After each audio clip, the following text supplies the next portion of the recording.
What's up, guys? It's Ryantium here, and today we are back in Skyrim. That's right, you guys, and oh snap, is it gonna be an awesome freaking day? So guys, welcome back, and happy Magic Monday. So out of all the mods you guys voted for on last Monday's episode of Magic Monday, this is the one that won. But don't forget, down there in the comment section, vote 1, 2, or 3 on which mod you want to see next Magic Monday. So without further ado, let's get into it. So enhanced bound weapons.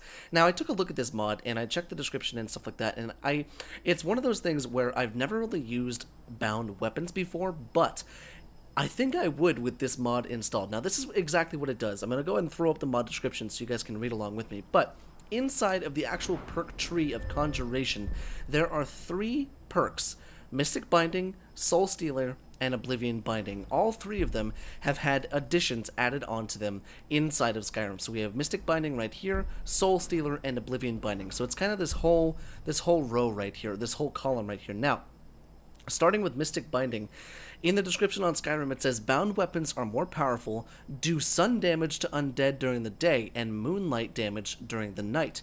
Now what exactly does that mean? Well, the sun/moon damage values add +6 to a bound dagger spell, +8 to the bound sword, the bound bow is +10, and the battle axe is +12. Now this requires the skill level 25 as it says in the perk tree. Now, you notice something. It says the bound dagger. That's right. They added a new spell into Skyrim, which can be found at most spell vendors, called bound dagger. And I bought it from Farengar in Whiterun in Dragon's Reach, so you can find it there.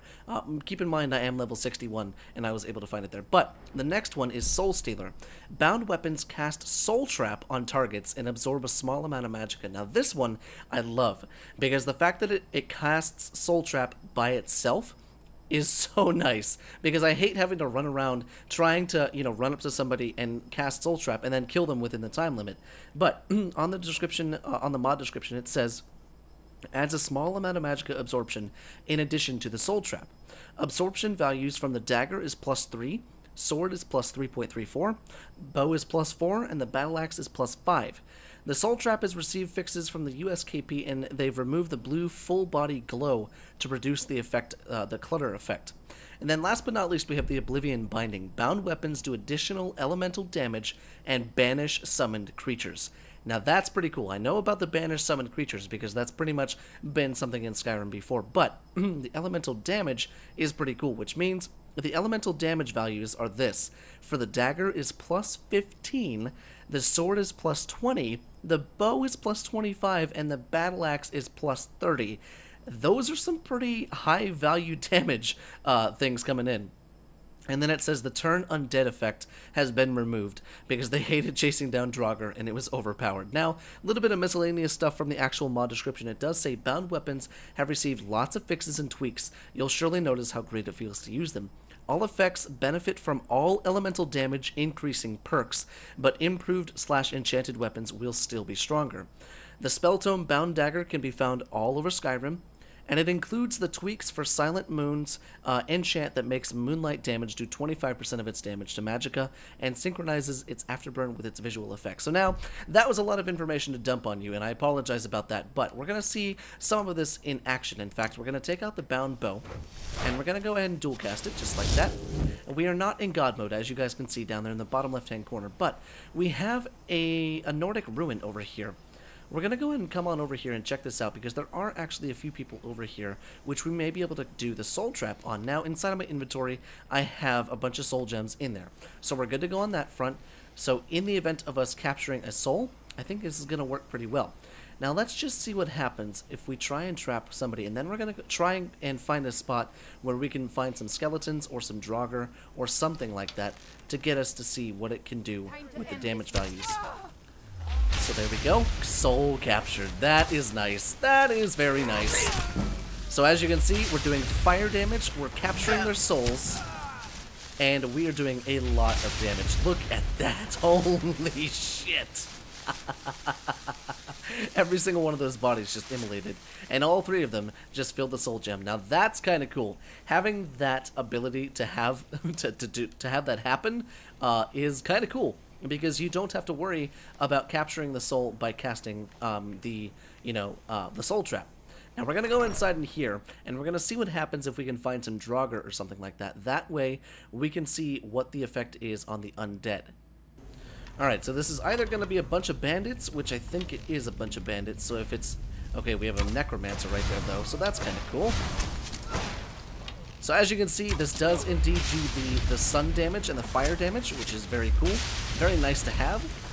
And it is quite powerful. In fact, I don't think I'm in God mode. Let me double check that. No, I'm not. So this bow is doing quite a lot of damage, that's for sure. Creates a magic bow for 120 seconds, sheath it. Only costs 58 magicka. That's pretty good. But let's see.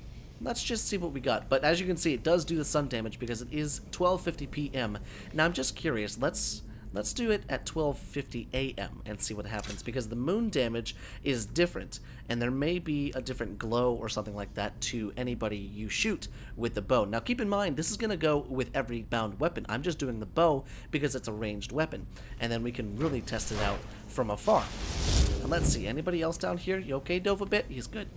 Doesn't look like there's anybody else over here, but it's been a long time since I've been in this ruin. But let me find some more targets to kill, guys, and we'll see where we can go from there. Alright, so maybe instead of testing this on the Draugr, let's see if the moon damage actually works on people. So it does the same fire burning attack, so I don't know if it's going to work on people, but it certainly does do the damage. Actually, yes, it does. So I believe... I think it's a different effect, because I see blue on them as opposed to just the fire. Let's go ahead and run through here. In fact, we have a weapon to fix this. Let's do the bound sword, shall we? Come here, sword. There we go. So yes, all of the bound weapons now do the elemental damage, as well as, let's see if it's going to cast Soul Trap. Oh, I'm being drained by a vampire. Perfect. What do you know?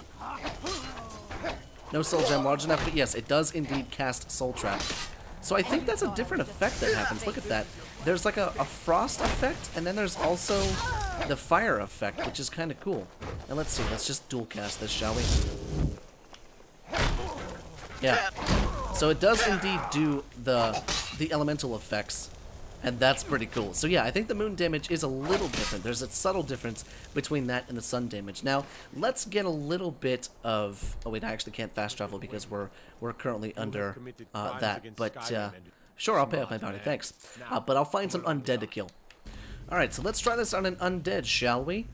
Sounds like there's a Draugr just chilling down here. Hi there, big guy. So yes, there we go. Soul has been captured. Perfect. So it does indeed work on the Draugr as well as the undead, which is pretty cool. And I think that's probably the best way to do it, honestly. So, like I said, in the Enhanced Bound Weapons mod description, it does say for each and every single one of the perks that you have, which is why you need to go up into the skill tree and actually do this. So you have Mystic Binding, Soul Stealer, and Oblivion Binding. All of them, it just enhances the way the perks work, and it makes bound weapons a hell of a lot more useful, especially for those of you that love to enchant but hate going around collecting soul gems. This makes it so much more easy to just shoot from afar, and it casts Soul Trap, and whatever you hit is going inside your soul gem. It could be, you know, a mile away from you, it could be 2 feet in front of you, doesn't really matter. But what's nice is the fact that it gives you the flexibility that you want for all playstyles, because like I said, not only is there now the bound bow, the battle axe, and the sword, there's also the bound dagger, which you can buy at any magic or spell tome salesman across Skyrim. So guys, with that, I think this mod is definitely worth a look for those of you that want enhancements to your game experience, if you're big enchanters or something like that. I think it's worth a look. But with that being said, I think we're going to go and end off today's mod showcase right here. So guys, I very much hope you enjoyed it, and don't forget, vote 1, 2, or 3 on which mod you want to see next Magic Monday. And guys, I will see you in the next video.